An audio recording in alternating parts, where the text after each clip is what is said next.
Hello, everyone. I'm Allison, and welcome to my weekly meltdowns coverage of Big Brother 20. Tonight is our Tuesday night show where we're just going to be it's just our basic filler episode, kind of like Sunday night's episode. This is our basic bitch episode, and I am the face of basic bitch. We were just talking about pumpkin spice lattes and Ugg boots before we came on the air, so tis the season for basic bitchness.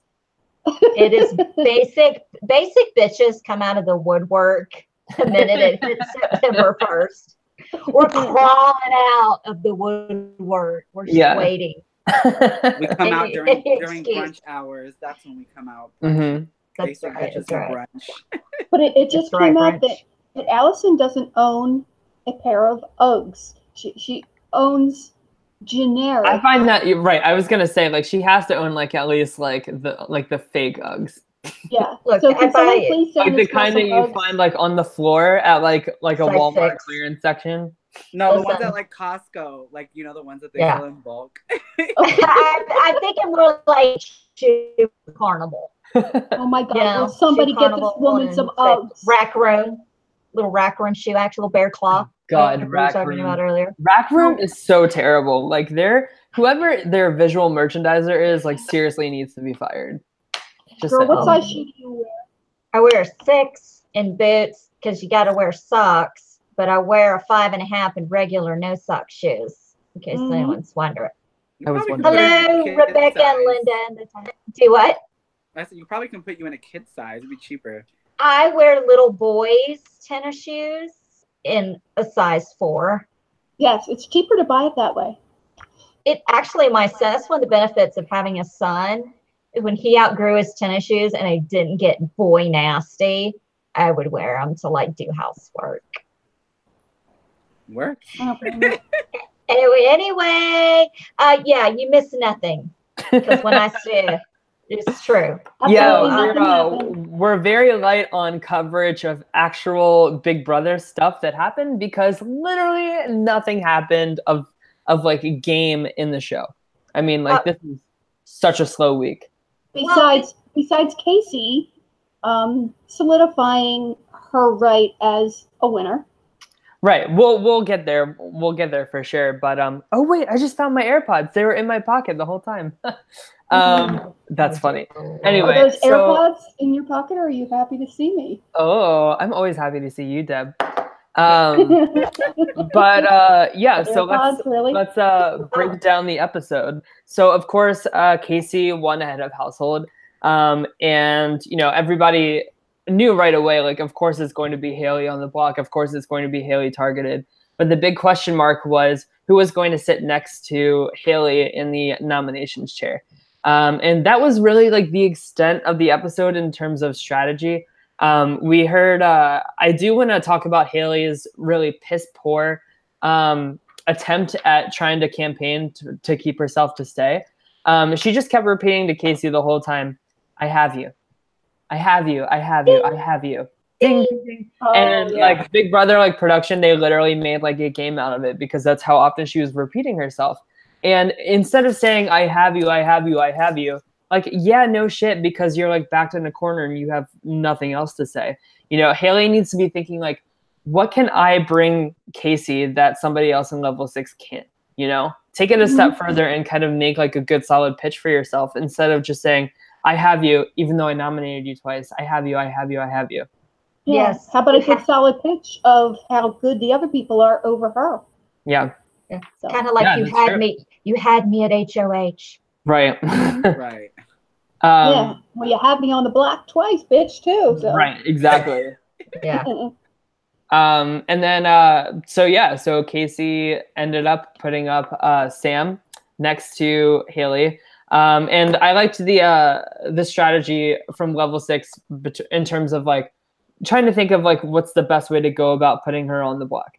So they said like you voted against the house twice, and I think that that's a good way to use her as a pawn, especially because like we all know that she is like really emotionally unstable and stuff.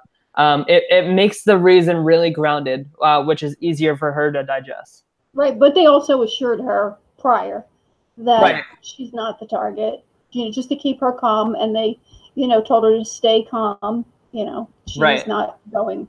Although that conversation that Brett had with her in the have not room, that was such terrible, like trying to like calm her down and let her know she's gonna be the pawn. Like it wasn't subtle like at all. And even Sam was like, "So does that mean I'm the pawn this week?" Like she knew right away that that's what this conversation was meaning. Linda said, or not? Is it Linda? Who is it? Somebody said apparently Sam has got off the deep end again. Oh yeah. Well, I think that she's referring to her little what now? her Carrie moment that she had at the end when she's all like, "If somebody is playing something on me, I have it. I wonder if this will play. Ooh. I will tear every door off its hinges on my way out of this mother, and I will absolutely rip these bitches to shreds. I mean, lose my mind. And I swear on everything that's holy, they will." They will regret it. It's what she said. And so I posted this on Instagram and I said, "This is what I say to McDonald's when they say their ice cream machine is broken." Oh, because it's a lie. It's like when Wendy's runs out of cookies. Oh, we're out of cookies. No, you're not out of freaking chocolate chip cookies. You freaking sell them now. You get it in bulk. Stop lying to me. You just don't want to make them. Sorry, I take my Wendy's cookies. I take my my McDonald's McFlurries very seriously too. So I understand your. You know what's worse is you go to McDonald's to get a McFlurry and their machine's broken. You know, like, well, screw you. I'm going to Wendy's to get a cookie. Then you go to Wendy's and want a goddamn cookie. I hate when it's like in the middle of the night and you're like, you have a car and they're like, "We're only taking cash." You're like, "Are you trying to play me right now?" Right. How is that even possible? What's cash? Yeah, I'm like, Are you serious? A lot of places in New York like do cash only, and it really drives me nuts because I never carry around any cash on me. Me either. Don't you guys have like the highest crime rate? Like someone would try to mug you for your cash? No, New York City is actually very, very safe in terms of crime rate.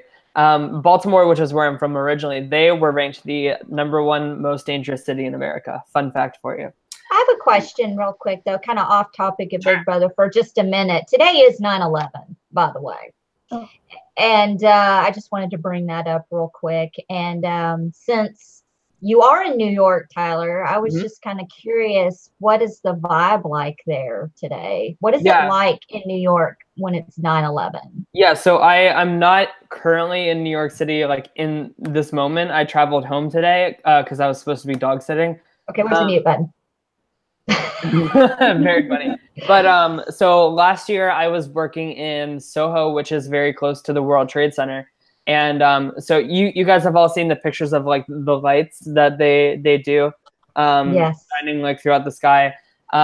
Seeing that in person, like when I walked out of work, like it was so magnificent. It was so spectacular. And it's, if you guys haven't been to the World Trade Center, like the 9/11 museum, it's so well done, Allison. Like it really brings you back to that day and what that was like.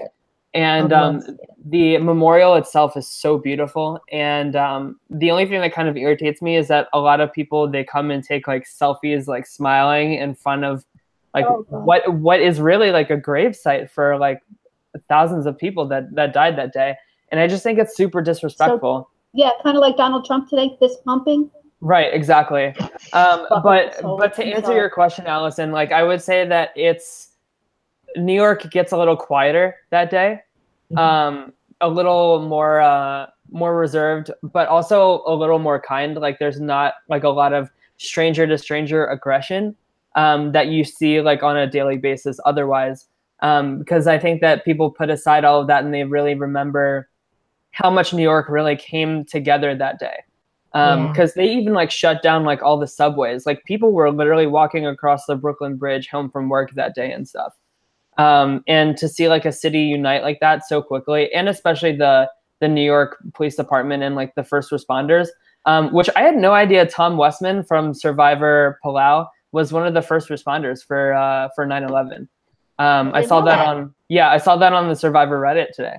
But yeah, just really like hats off to the NYPD. Like they really do an incredible job with everything, and especially that day. Rebecca has a question for you in the chat. Tyler, do you know where Hackensack in Princeton, New Jersey is? I sure do. One of my friends is from Princeton. Well, I just wanted to take a moment and just acknowledge what today is. Yeah. It's more than just talking about this shit show that we can't live without, okay? Absolutely. And I think that we should also talk about, which kind of ties in Big Brother and 9/11 too. I don't know if you guys saw, like, but a lot of people post the clip of the Big Brother 2 house guests Monica hearing about 9/11. Being told that news that this happened. And you're right, like Monica in the diary room, who had a family member who was in the World Trade Center when all of that happened. And that was such a crazy, like, real moment. I wasn't watching Big Brother because I was like literally in elementary school at the time. But I was. But yeah, it's I wasn't in school. What a TV moment. What a real thing to watch, like, these people live through and probably have so many questions about, especially Monica. And that they're the only people in the world that didn't know that it occurred. Yeah. Yeah. I mean, literally, if you think about it, they were the only people that I never thought about it that way. They could well be the only people that didn't know, any grown adults. Yeah. Whatever. But okay, well, that's our little 9/11. I wish we could go through and maybe at the end of the show we can talk about where we were at the moment when we. Yeah, I would love to hear you guys' stories. Sure. Okay. All right, back to the bullshit things. All right, so back to the bullshit. Yeah, so back to can we talk about how much filler was in the Sunday episode? I mean, there was so much filler. I was expecting to see them do a segment on Haleigh chewing her fingernails. Right, exactly. Well, I think that I actually liked the Angela filler. Like, go ahead and like at me and like hate me for this, but I actually liked like all of the Angela stuff that they had, like her like stories from like growing up and like why she kind of has this like facade of like being like a bitch and stuff like that. It's a little dramatized, but we also see in the diary room like Tyler's like Angela is such a great person. She's really opening up and like he's really falling for her is my take from all of that.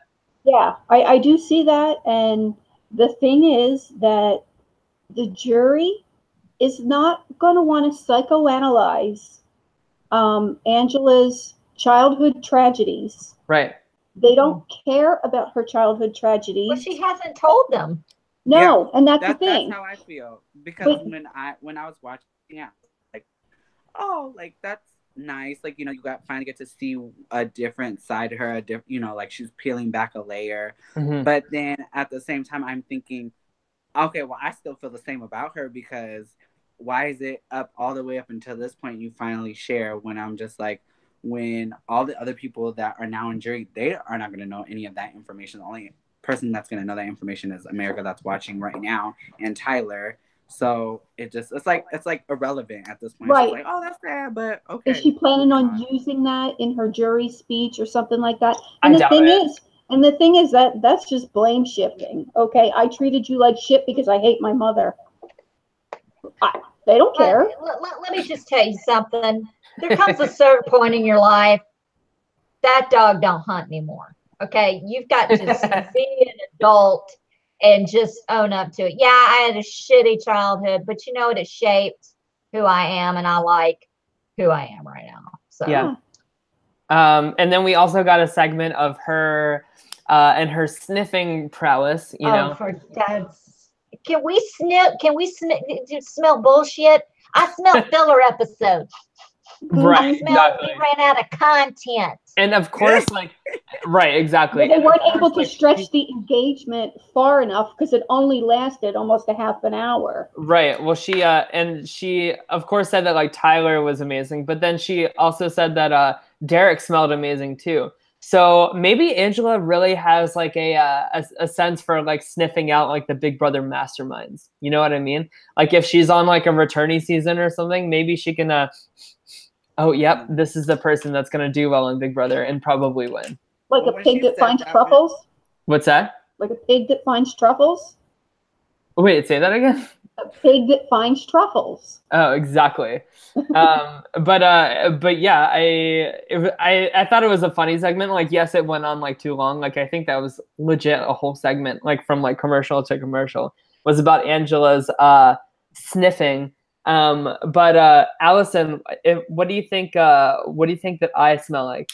I wanted to ask you this on air. Do you want to ask? You really want to answer to that I have question? an idea for what You're on the mute button, aren't you? I have an idea for what you probably smell like. I think you smell like, and I'm going to be nice, but I don't know. I just kind of feel like, okay, I'll tell you what I think all of you smell like.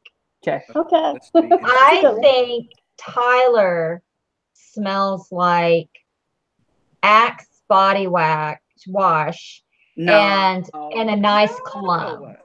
Okay. Like you probably douse yourself in cologne. No, he has no smell whatsoever. That's what I was gonna say. I was like, Tyler looks like he would be like the hippie natural scent. Yeah. Like, it just smells like soap that he. So I've got like the Kaycee neutral scent going on. Yeah, that's what I feel like you would be. Okay, I'll take it. I think you have a fancy body wash and cologne. I look at Deb. I think she smells like Pantene shampoo, like a real. Actually, I do.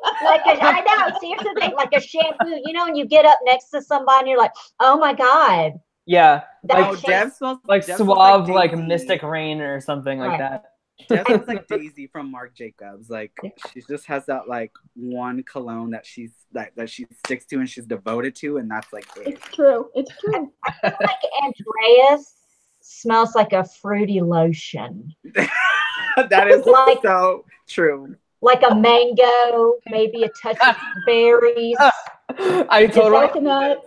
No, right? It's so funny because my employees, they actually, one of my employees right now, she's like in the background right now, and she's laughing because for my birthday, she got me this like mango coconut lotion, and everyone always tells me about my natural. Yeah, that's what's so funny, and it's like my natural scent. People always tell me I smell like vanilla, cupcakes, coconut, mango, peaches. I always get like some tropical smoothie flavored scent. I know. What do I smell like? I was gonna say you like maybe like antique furniture or something. I feel like she has the grandmother scent, like the nice floral, but it's just like an older lady.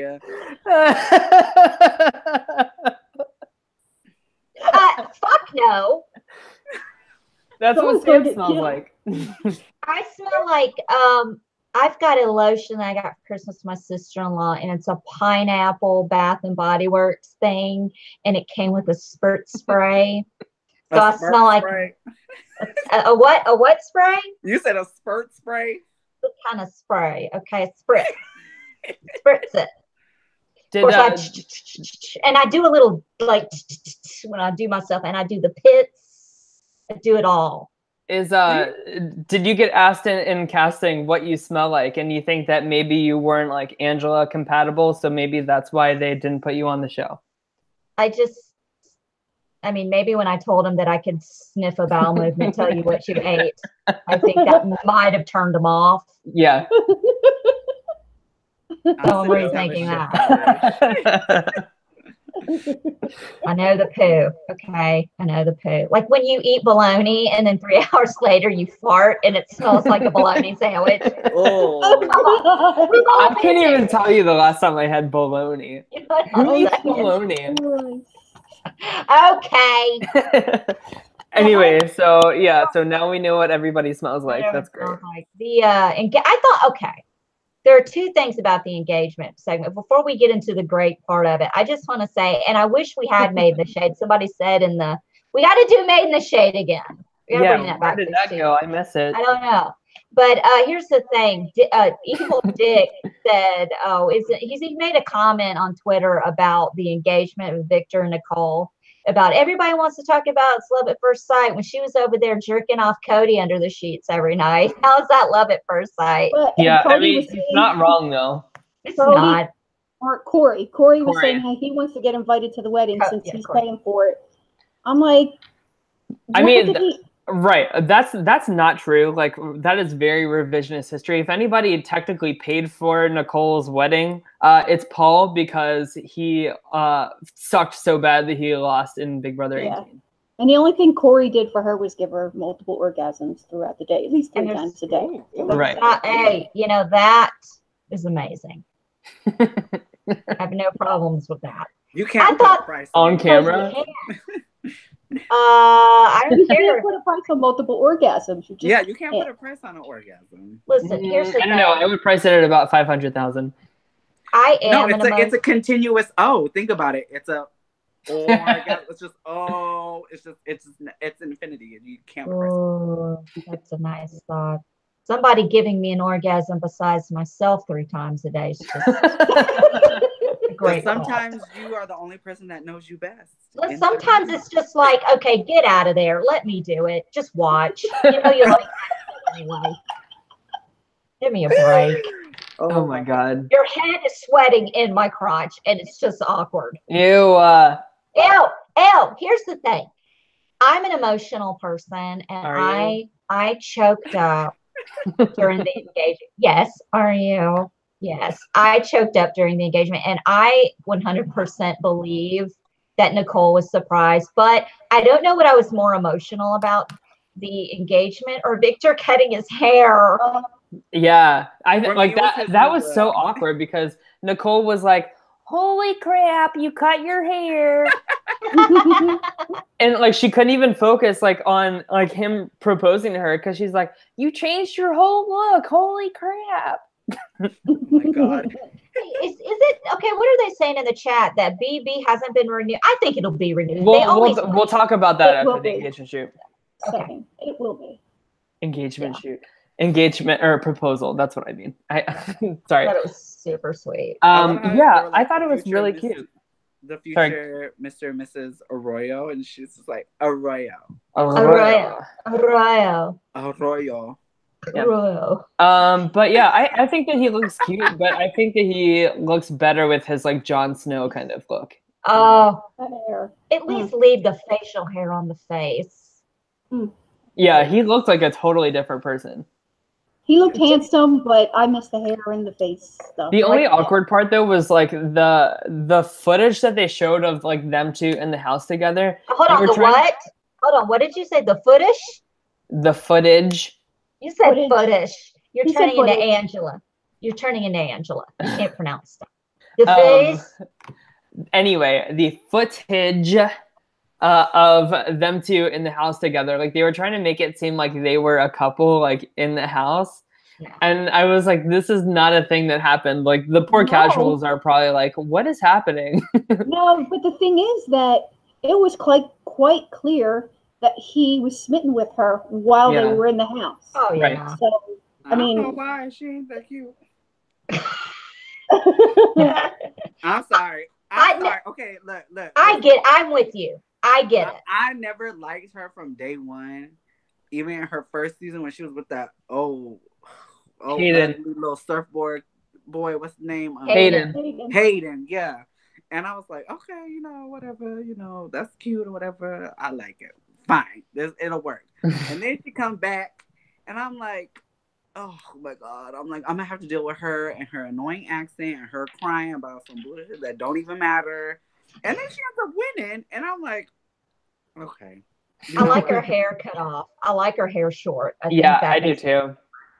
And I like how they like set this whole thing up was very Nicole. Like having her come in the house and then like she can't find anybody, and it's just this like really awkward moment. One of my favorite segments ever on Big Brother was when like Nicole, she had that nail polish and she like spilled it on the ottoman. And then she like spilled her drink or something. Like Nicole is just a very awkward person in general. Oh, speaking of Brittany Haynes was in the house, one of my Big Brother heroes. Do you remember when she drank fingernail polish? Yes. She was in the middle of the conversation. She picked up the bottle and she thought it was... that wasn't Brittany. That was Aaron. That was Aaron. Oh, and did Brittany stop her or something? But Brittany was No, they weren't on the same season. No. For sure it was Brittany. Oh, sorry. No, God forgive me for confusing those two. She should have swallowed. That's like confusing like God and Satan. But really though. I feel But really, she should have swallowed. Yeah, it was yes. You should always swallow once you start. But it was really great to see all of those house guests, like especially Brittany. I'm surprised that they didn't like have her say in the diary room session, like, watch me and Janelle on Amazing Race or something like that, like trying to hype up like the Big Brother audience.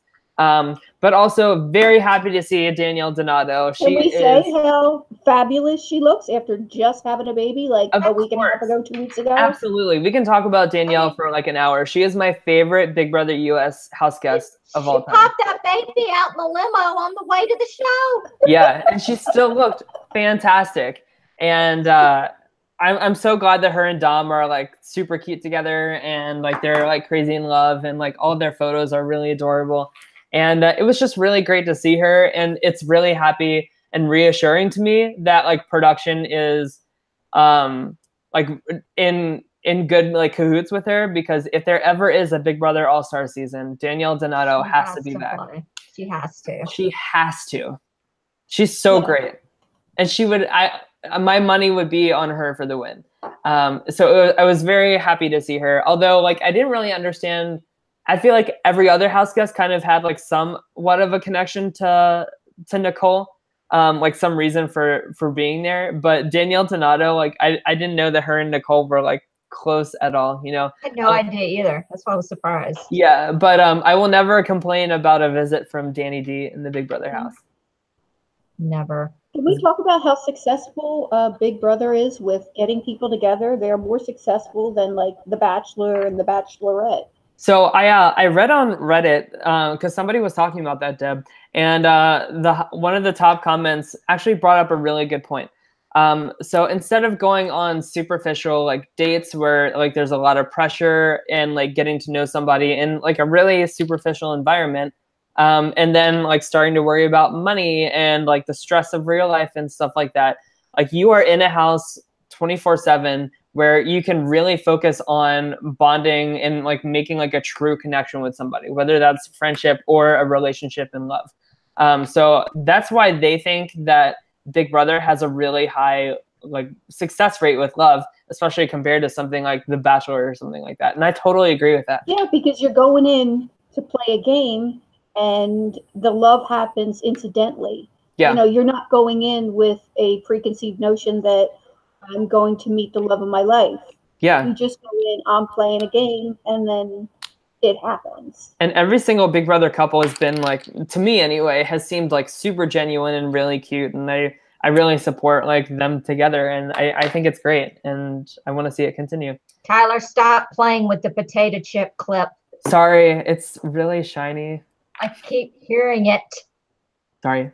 He's dazzled by shiny objects. I've been put in timeout.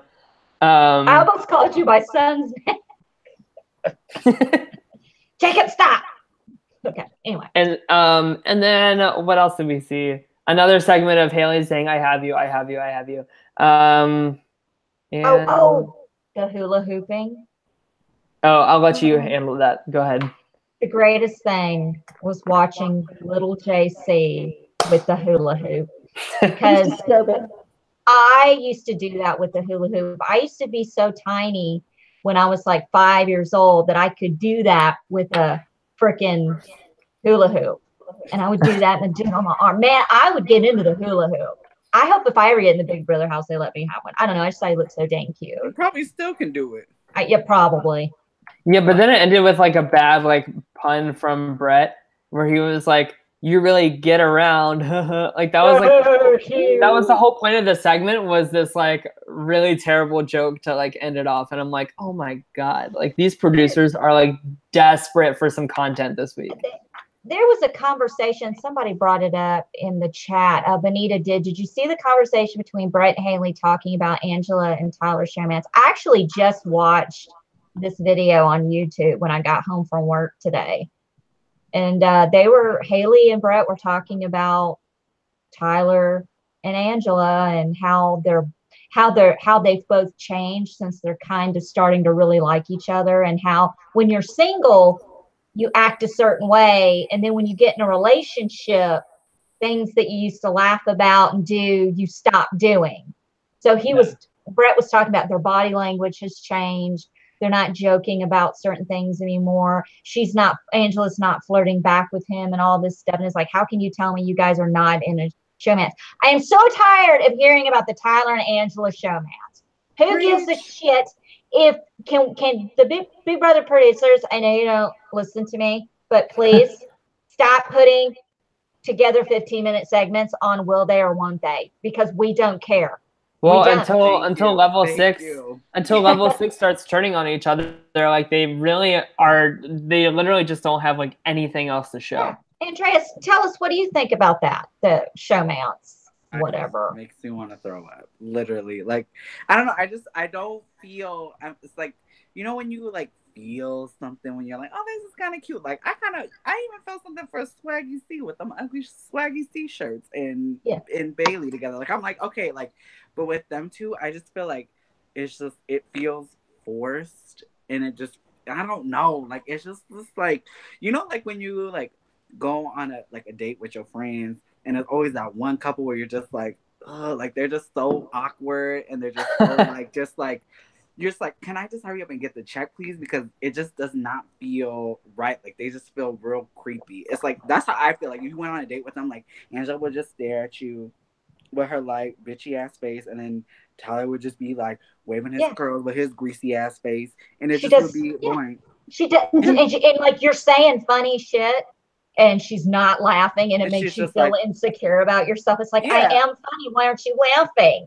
Like, my mom said that to me when I was 5. But now I hate her. And you're just like, okay, waiter, can I get a double shot? Because I can't do this right now. That's so funny.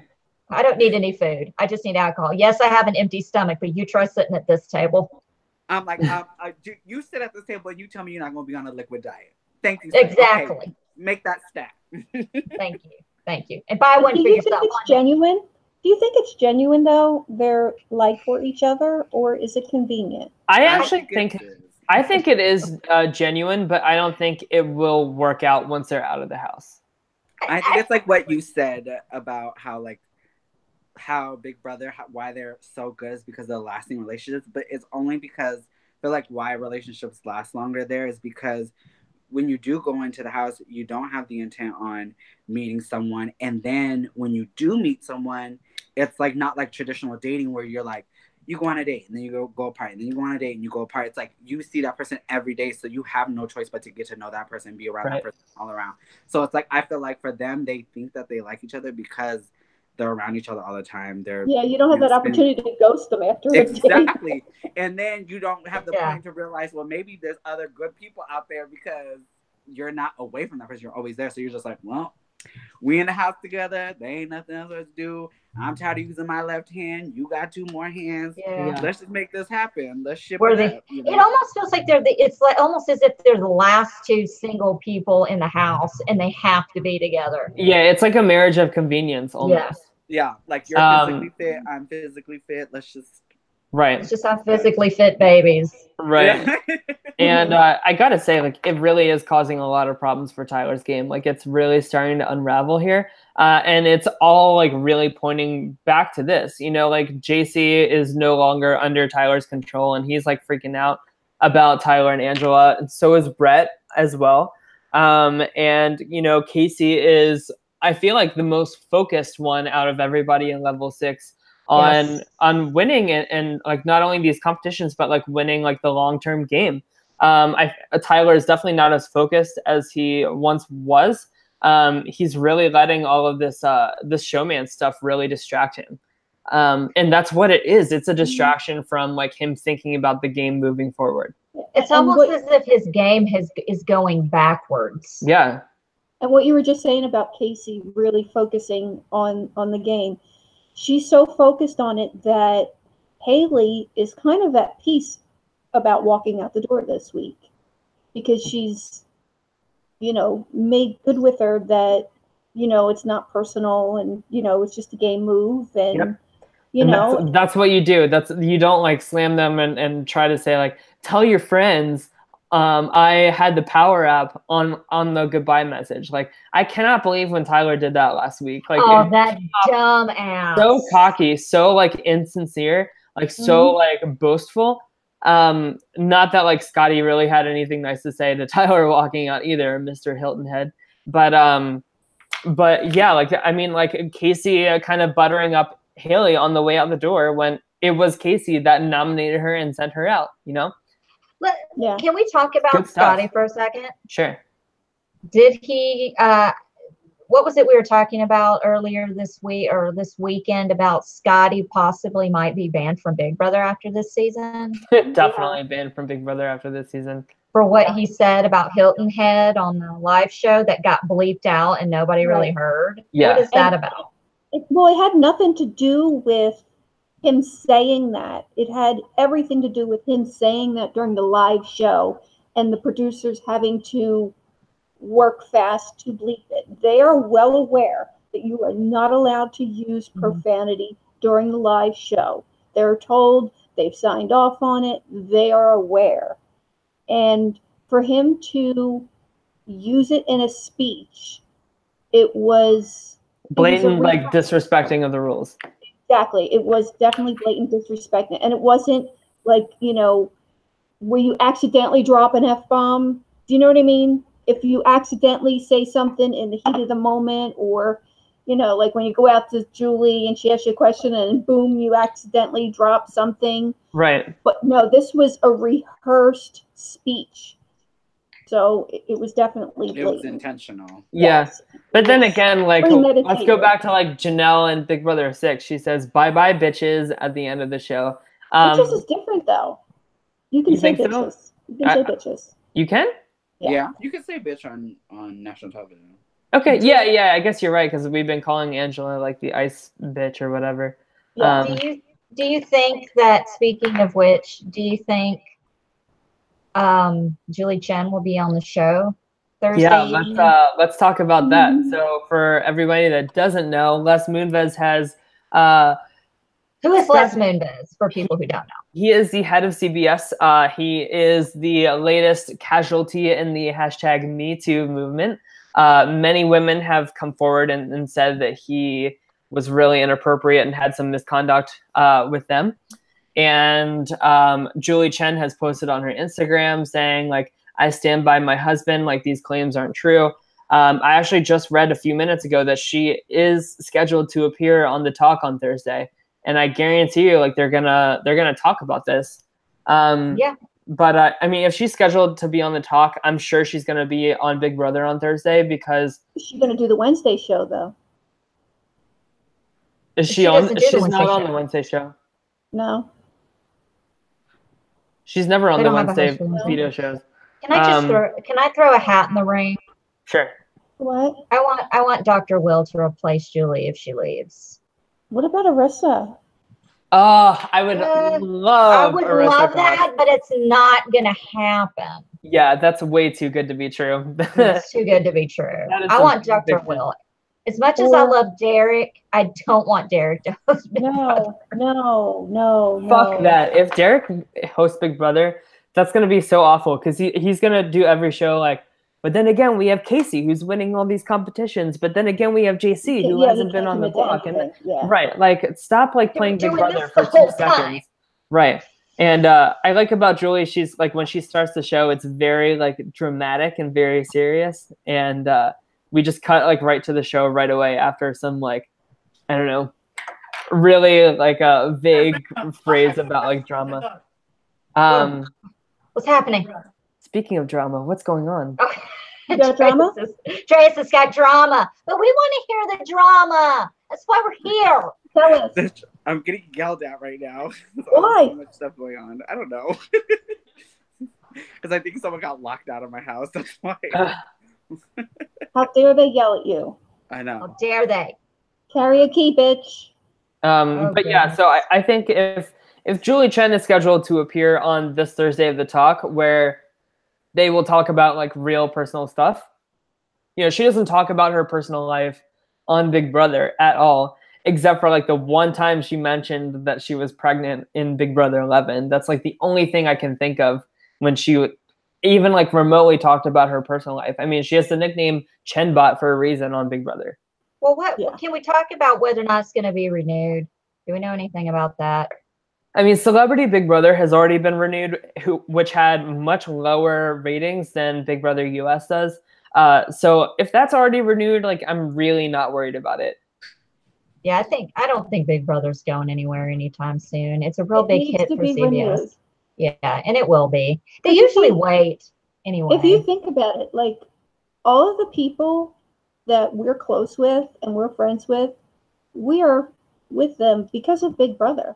Right. Indirectly or directly. It's such a community, and it's such a cheap production for CBS to make, and like it's really like a cash cow in terms of and not only like bringing in like ratings and stuff, but also like social media presence. You know, every Thursday, like one of the top trending things in America is like something to do with Big Brother. Well, who won the veto? Kaycee? Kaycee won the veto in a record time for the comic book competition of like amazing. 2 minutes, which is crazy. And I gotta say, like, if Tyler is still thinking about taking Kaycee to final 2, if I were him, I would he's not. I would stop getting that Hilton head and start thinking about somebody else to take to final 2. Yeah, he's already rethinking that. Yeah, and that's good to hear that he is rethinking that, because you know, we just go back to last season in Big Brother Canada 6. You know, Kayla like talked all along about like wanting to make the big move and cut her showmans and stuff. But actually, the right move for Kayla to win Big Brother Canada 6 was probably to take Derek at the end had she won. And I think that this is kind of the same situation. I think if Tyler does not cut Angela at the end, he takes her instead of Kaycee, he has a much better chance winning against his showmans than cutting his showmans. Yeah, and I think he's starting to see the light with every consecutive win that Kaycee wins. She's got 3 consecutive vetoes. Yeah, I hope so. In the mix. Not I hope so, but it's good. It's reassuring to me that he is thinking that way. But I'm not gonna pat his back and say good job until I hear like a diary room session about it. About him like recognizing that. I just want a Brett and a JC final 2. Amen. I think JC is in real trouble this Thursday. Yeah, I think so too. Oh yeah, he's a shady McGrady. I love it. I love it. And I'm really upset that we are going to be deprived of a week of JC being on the block. Yeah. That would be the greatest thing ever, is to see him just temper tantrum all week.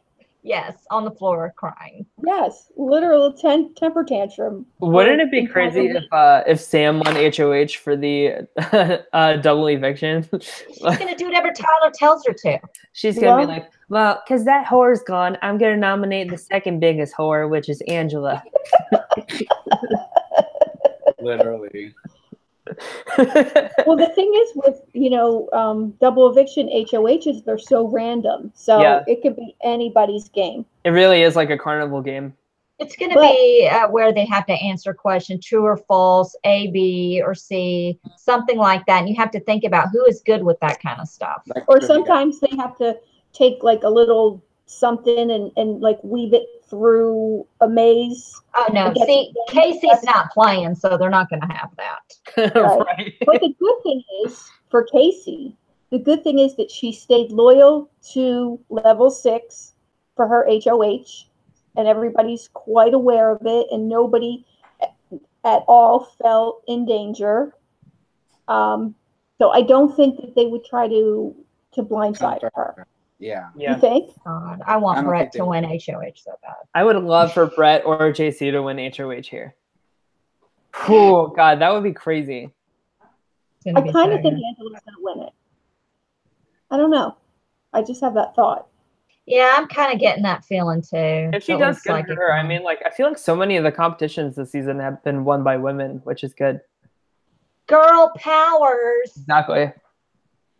Yep. Yeah, I mean, there's only going to be 5 people competing in this HOH. We have Tyler, Sam, Brett, Angela, and JC. That's it. Yeah, and everybody in the veto. Yeah.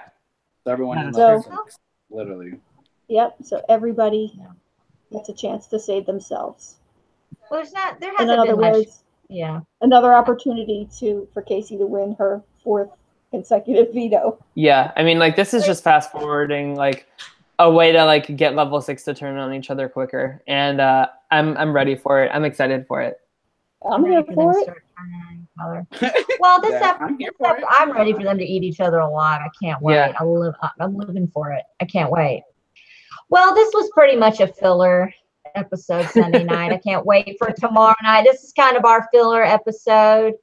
If we don't have anything else, Big Brother, maybe we can go around, in honor of 9/11 and talk about, in the last 15 minutes where we each were when it happened. Before we do that, I want to say Australian Survivor recap for the merge is tomorrow, probably around like 9:15ish. So if you're watching that, be sure to check in tomorrow for that, because I think it'll be 9:15, 8:15 Central. Yeah. And that will be with Tyler, Deb, and Nate Rozowski. Yeah. And you're friends with him on Facebook, right? Yeah. So I'll arrange all that. So don't worry. Yeah, send him the link and everything. Are you coming? Are you coming? I have only watched 2 freaking episodes. This is going to be Tyler's first show where he is 100% in charge, putting it together. Allison isn't doing anything. Yeah, so I don't even have to mute Allison.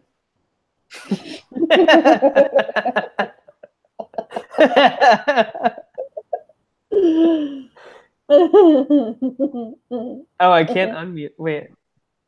How do I unmute her? Stuck muted. I'm still muted. Okay, there we go. And I'm not muted. That was funny. I was giving you a compliment, but God forbid ever do that again. Anyway, thank you, Allison, for the wonderful compliment. And I'm sure you don't smell like antique furniture. I don't smell like antique musky. So you're saying I smell musky, like the cologne musk. Like that you get like the smell of musk. So like Sam, because they said she's I smell like Sam, like an old lady. Do you know what my little I'm gonna regret this. God, why am I saying this? My little nephew, when he was tiny, told me one time that I smelled like fresh kitty litter.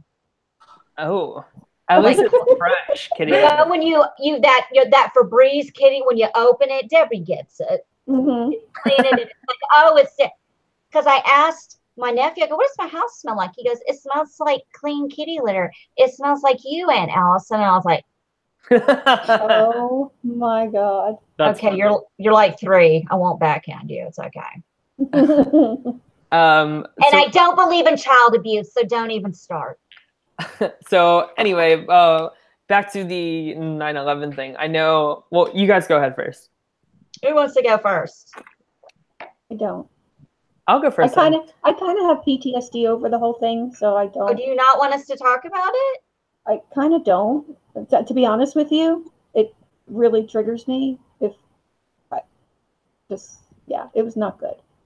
Well, I'll just say really quick that like I was in elementary school, but I still remember like everybody leaving one by one and not being told what was happening.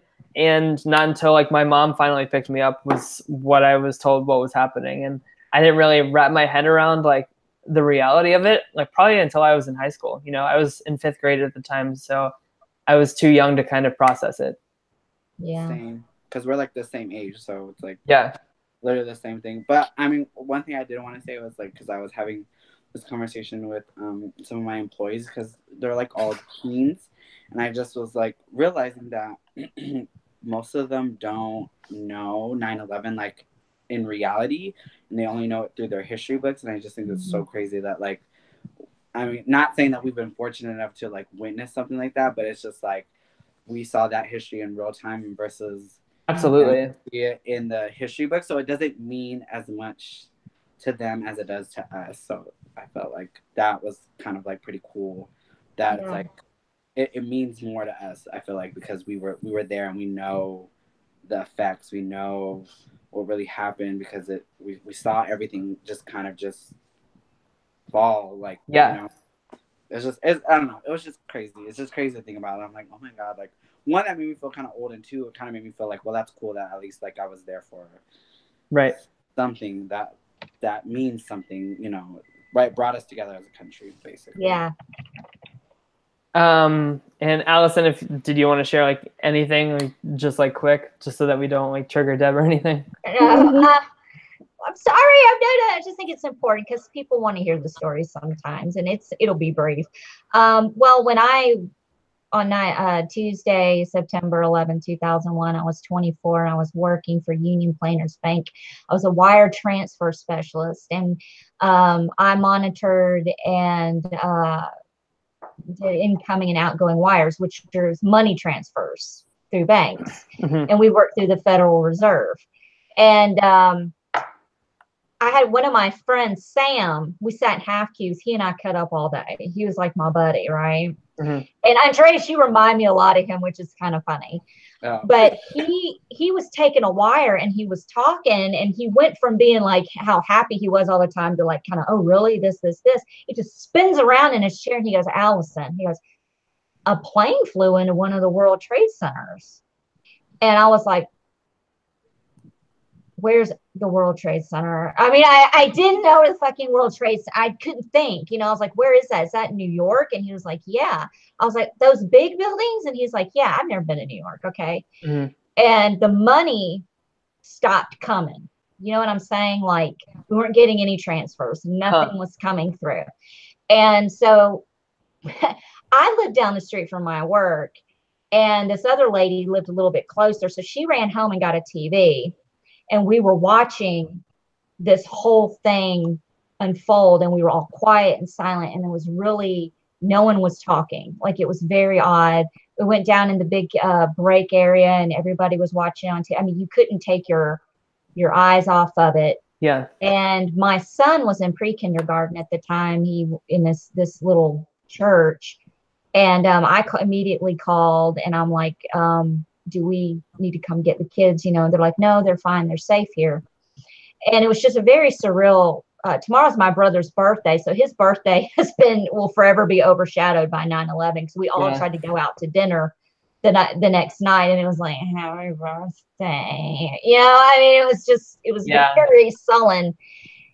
And I'll tell you, the one thing that I remember is because, you know, I drive on the interstate a lot. And at the time, I remember this image of a man.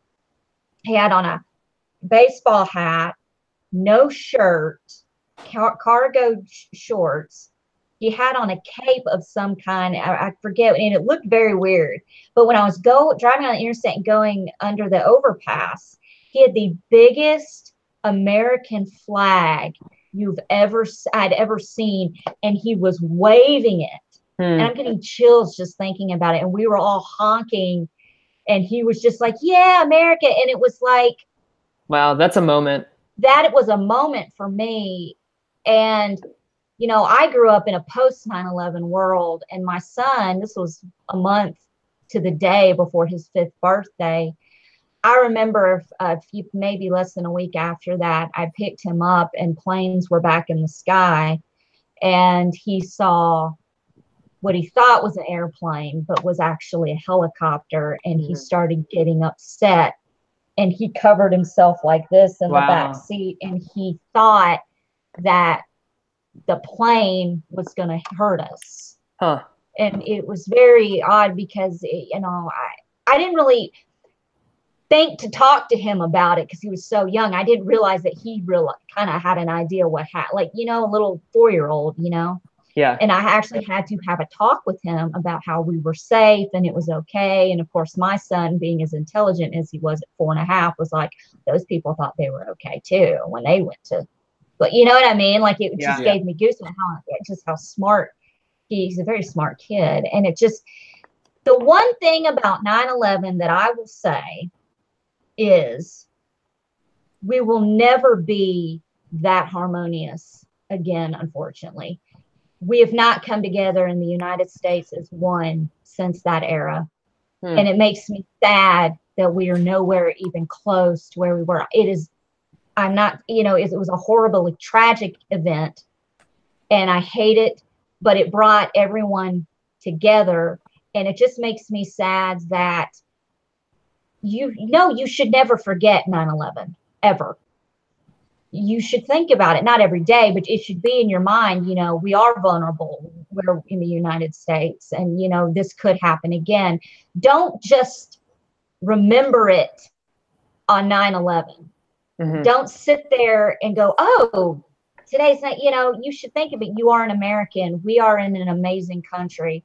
People are migrating here still and are being pushed out by certain people. Not everyone who comes to this country means us harm.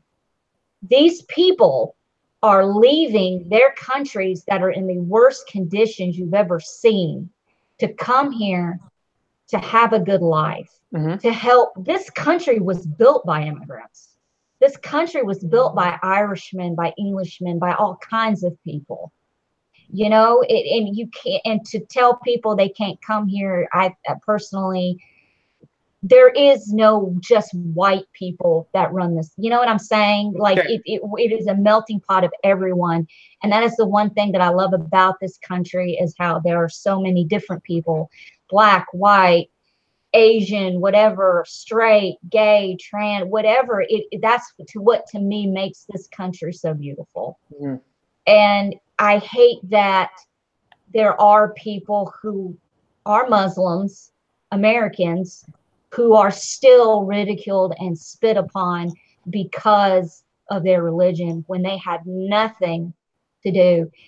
There are white people who go into Baptist churches and shoot up the congregation. You can't hold the Baptist religion responsible for a nut job.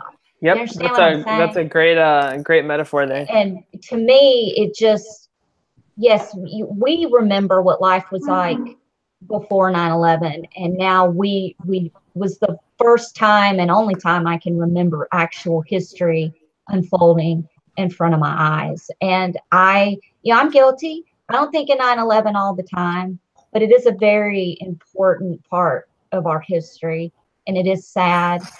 And that's just how I feel about it. That's my 2 cents. That's very good words of advice for all of us to follow. Yeah. In terms of remembering the unity that we had and applying that unity every day. Right. It's good food for thought, and it's a great way to Right. And so that way Deb doesn't freak out. Are you okay, Deb? We love you. Don't be sad. Don't be sad. We all have Big Brother. We live in a country where we're allowed to have Big Brother, and because of Big Brother, we're here. Yeah, without Big Brother, we wouldn't be here. We can talk about poop and shit freely. Can we talk about Jason Roy getting suspended from Twitter? Yes. Yeah. Talk about that. What happened again? What did he do? That little Asian shit. James Hewling posted, "I vote if Julie leaves the BB scene, it's only right to trade an Asian for an Asian. Problem solved. House guest." Hi, James. And Jason Roy, he quoted it and wrote, "I will fucking kill myself." It's Jason Roy. Does Twitter not know Jason Roy? Yeah, exactly. It's not that deep. It's literally Jason. Like, Jason will be holding a cigarette in a crop top in West Hollywood. Like, so what are we doing tonight, ladies? Ew, he's so gross. No, I love him. That was a great impression. I love it. Everybody has a backup Twitter and Facebook and shit anyway. So, like, what are they really doing? Nothing. And Insta. They have, like, Instas now. He'll be fine. Yeah. He'll be okay. He'll be all right. He'll be all right. I don't know. Our friend Kyle, one of our fellow members of My Weekly Meltdown, got suspended from Twitter for no reason. Nothing. He didn't do anything. I think that they probably thought, like, his account probably just got flagged as spam because that boy is on Twitter all day, every day. Jason? I got suspended Kyle. before. Our friend Kyle. But the reason I got suspended wasn't any content. The reason I got suspended is because I had a tweet that went viral. Mm-hmm. Oh, God forbid. I know. And that's exactly why I got suspended, because my tweet went viral. And that's the only thing that I could possibly think that happened, because it happened directly after. I mean, I literally had to turn my phone off because my phone was blowing up because of this tweet. Yeah. Oh, I don't have that problem. It's just little me. I check on my Twitter. The most likes I've ever gotten on a Twitter was like 14. So exactly. I'm not like, if they're flag, look, they flagged my cat's Twitter. Remember that 2 months ago? My but cat, not yours. but not mine. Oh, because he gets more shit than I do. But no, because I had to prove that it was really run by a person over the age of 18, and I had to show them my freaking driver's license and go, I'm a cat lady, okay? And then they're like, totally fine. And you can have that's somebody's job, is to like to do that. You know what? I would love to have that job, because I would just suspend people for no reason. This person just looks miserable with life in general. I'm just going to make it worse. Suspended. That is bullying. But seriously, I don't see what Kyle did. I don't think he did anything. Deb, are we still on track to have Kaitlyn on the show on Thursday? I will confirm that. I have to talk to her and make sure that she can get on. Cool. I'm going to have a list of questions, including what color is Allison's aura? I just need to know. God, yes. I'm dying now. Okay. And is Grandpa Lou in the room? Back to my viral tweet.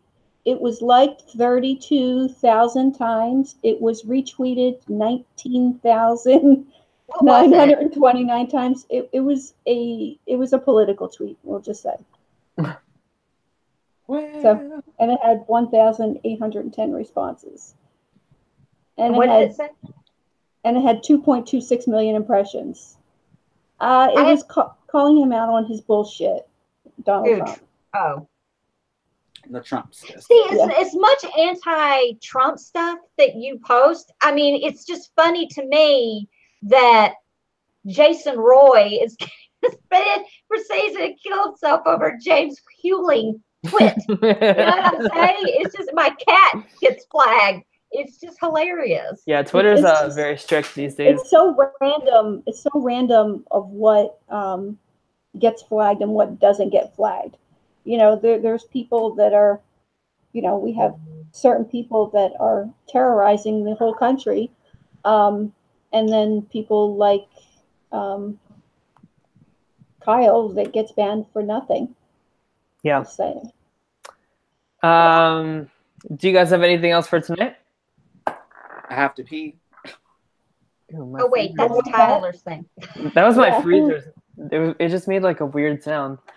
Anyway, if you guys are into Survivor Australia, Tyler and Debbie will be hosting. Well, Tyler will be in charge tomorrow night, and I will be trolling. They will be covering the first half of Survivor Australia tomorrow night at 9:15, 8:15 Central, and they will post a link and do all that ahead of time tomorrow. We will be back Thursday evening, immediately after the eviction at 10, 9 Central. Cross our fingers that we will have Kaitlyn Herman on the show. I think that will be amazing. But if she's not able to do it, hey, the show will still be amazing. True. No, I will be calling her tomorrow. I'm going to call her tomorrow, just to confirm. MZ Indiz, wait a minute. MZ Indiz in the chat wants to know how to follow Debbie on Twitter. Okay, well we're gonna give out everybody's Twitter handles. Here, I'll type. You can follow Debbie at My Next Life, DEBI. That's how you follow her, at My Next Life, DEBI. You can find Tyler at, why am I typing it? I don't know. You can find me at TLyonz, TLYONZZ. On all social media. And Andreas, how can they find you? DRESII_love. I love that. And I'm not going to type all my crap. She doesn't want to be found. If you can be, well, yeah, unfortunately I do because I'm an attention whore. Listen, here's the thing. Tyler sent me a message. His computer died. It was sick of him too. We were all getting to that point, Tyler, to be honest. If you go down to the body of the video, a YouTube video, you can find all of our contact information. I am on Twitter at Summers, SOMMERS 1977. The.Memphis.Darling on Instagram. And please subscribe to My Weekly Meltdown. You will get whatever when we go live notification. And also please like My Weekly Meltdown on Facebook. Thank you so much, Andreas, for joining us. You are more welcome. Please come back and join us next Tuesday. We love having you. And that's it, everyone. God bless America and all that. And we'll see you after the double eviction and all that on Thursday. Double eviction. And don't forget, tomorrow is the Australian Survivor recap. I might pop in. Maybe I'll pop in to talk about the first 2 episodes. Is that okay? You got, especially episode 2. I gotta talk about Russell. We have to talk about episode 2. I have a fedora. Girl. You would have a fedora. Oh. Okay, guys. That's it. I'll talk to you guys later.